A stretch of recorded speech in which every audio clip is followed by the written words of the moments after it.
Friends, welcome to my channel. இன்றைக்கி நம்ம இந்த வீடியோவில் எப்படியெல்லாம் ஒப்பீனியன் கன்வே பண்ணலாம் அப்படின்னு பார்க்கலாங்க. ஸோ ஒப்பீனியன் வரும்போது அது யூஸ்வலாகவே உங்களோட பர்சனல் ஸ்டேட்மெண்ட்டாக இருக்கும். ஸோ அந்த பர்சனல் ஸ்டேட்மெண்ட்டை எப்படி நீங்கள் கன்வே பண்ணணும் அப்படிங்கிறதாங்க இந்த வீடியோவில் நம்ம பார்க்க போகிறோம். ஸோ ஒப்பீனியன் எந்தெந்த இடத்துல எல்லாம் சொல்வோம்னா, ஒரு டிஸ்கஷன் வரும்போது, இல்லைன்னா ஒரு ரிவ்யூ பண்ணும்போது, இல்லை ஒரு ஆர்கியூமெண்ட் வரும்போது, or you want to derive some conclusions out of something. So அந்த மாதிரி சமயத்துல எல்லாம் நம்ம ஒப்பீனியன் சொல்லுவோம். ஸோ அந்த ஒப்பீனியனை நம்ம எப்படி சொல்லலாம் அப்படிங்கிறது தான் டீட்டெயில்டாக பார்க்க போகிறோம். ஸோ யூஸ்வலாகவே ஒரு ப்ரொஃபஷ்னல் என்விரான்மெண்ட், ஒரு ஆஃபீஸ் என்விரான்மெண்ட்டாக இருக்கட்டும், ஆர் இன் ஜென்ரல் ஒரு நார்மல் டே டு டே லைஃப்லேயே நம்ம ஒப்பீனியன் சொல்லும்போது ஒரே மாதிரி டேர்ம்ஸ் யூஸ் பண்ணாமல் நீங்கள் டிஃப்ரெண்ட் டேர்ம்ஸ் யூஸ் பண்ணிங்கன்னா அது உங்களோட ப்ரொஃபஷ்னல் பில்டப்பை நல்லாவே எடுத்துக்காட்டும். ஸோ ஒரு க்ரூமிங்னு இருக்கும்போது, ஒரு ப்ரொஃபஷ்னலாக நீங்கள் க்ரூம் ஆகுறீங்க and or otherwise you're building yourself up அப்படிங்கிறது எப்போ தெரியும்னா, the way you communicate with people. So அதை வச்சு தான் how well you have groomed or how well you have improvised, அதெல்லாமே அந்த ஒரு ஃபேக்டர்ஸ் தான் டிசைட் பண்ணும். ஸோ ஃபஸ்ட்டு ஒப்பீனியன் சொல்கிறோம். ஸோ ஒரு விஷயத்துக்கு ஒரு ஒப்பீனியன் சொல்கிறோன்னா எப்படி சொல்லலாம்னா, I think this will work out, I think this will work out. அடுத்து I feel this is a better approach, I feel this is a better approach.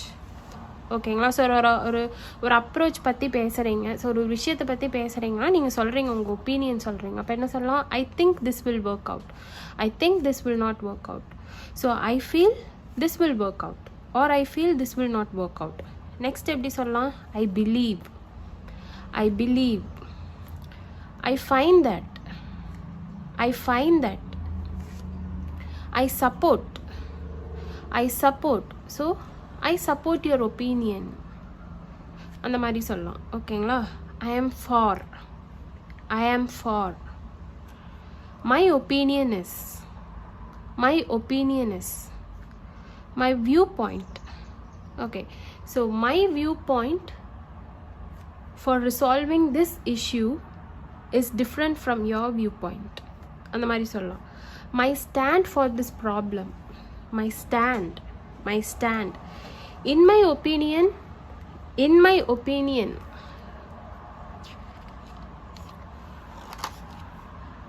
அடுத்து in my view, in my view, from my point of view, from my point of view, from my perspective, from my perspective, from my perspective, this could have been done even more better, அந்த மாதிரி சொல்லலாம். ஓகேங்களா? as far as I am concerned, as far as I am concerned. Okay, if you ask me, if you ask me, if you ask me, I would say there are numerous ways to solve this problem, அப்படி சொல்லலாம். the way I look at it, the way I look at it, the way I see things, the way I see things, it seems, it seems, it appears to me that, it appears to me that. So ஒரு ஒப்பீனியனை convey பண்ணும்போது இந்த மாதிரி டிஃப்ரெண்ட்டான words use பண்ணி நீங்கள் convey பண்ணலாம். So என்னென்னு பார்த்துருவாங்களா? So the first one is I think, I feel, I believe, I find that, I support, I am for, my opinion, my viewpoint, my stand, in my opinion, in my view, from my point of view, from my perspective, as far as I am concerned.